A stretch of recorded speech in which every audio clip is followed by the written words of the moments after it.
एक समय की बात है। एक गांव में एक बहुत ही गरीब आदमी रहता था। वह इतना गरीब था कि उसे भी वक्त पर खाना नहीं मिलता था। वह अपने जिंदगी से बहुत परेशान था, परंतु करता भी तो क्या।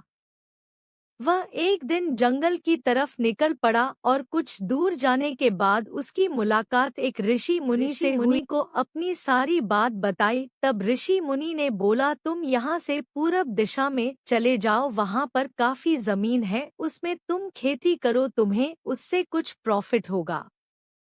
उसके कहने के मुताबिक राम वहां से चला गया। वहां जाने के बाद उसने देखा कि बहुत सारी जमीन थी, उसमें फसल उगाने की तैयारी करने लगा। सारे फसल रोपने के बाद वह वहां पर एक अपना छोटा सा घर बना लिया। फसल कुछ दिन बाद बहुत ही ज्यादा हुआ, उसे मंडी में ले जाकर बेच दिया, जिससे उसके पास काफी पैसे आए। ऐसे ही करते करते राम एक दिन बहुत ही अमीर आदमी बन गया। राम के मन में और भी ज्यादा लालच पड़ने लगा और उसने काम करना कम कर दिया और वह सोचने लगा कि मैं अब मजदूरों से यह काम कराऊंगा, क्योंकि मेरे पास बहुत पैसे हैं। मजदूर दिन रात काम करते हैं, उन्हें टाइम से पैसा भी नहीं देता। मजदूरी से परेशान होकर वहां से नौकरी छोड़कर चले गए। राम के फसल अब धीरे धीरे बर्बाद होने लगी थी। राम को अब समझ में नहीं आ रहा था कि वह क्या करे।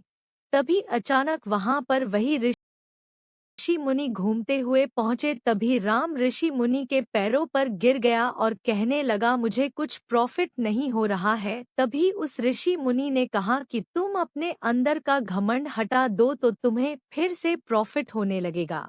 राम को सारी बातें समझ में आ गई। उसने फिर से काम करना शुरू कर दिया, जिससे उसे फिर से प्रॉफिट होना स्टार्ट हो गया। तो इसीलिए कहते हैं दोस्तों, कभी हमें आलस नहीं करना चाहिए, हमें डटकर मेहनत करना चाहिए, तभी हमें सफलता मिलेगी। अन्यथा हम बिस्तर पर सोकर यह सोचे कि हम करोड़पति बन जाए तो कभी नहीं बन सकते हैं। हमें इस कहानी से यह सीख मिलती है कि हमें हमेशा डटकर मेहनत करनी चाहिए और कभी भी किसी चीज का घमंड नहीं करना चाहिए।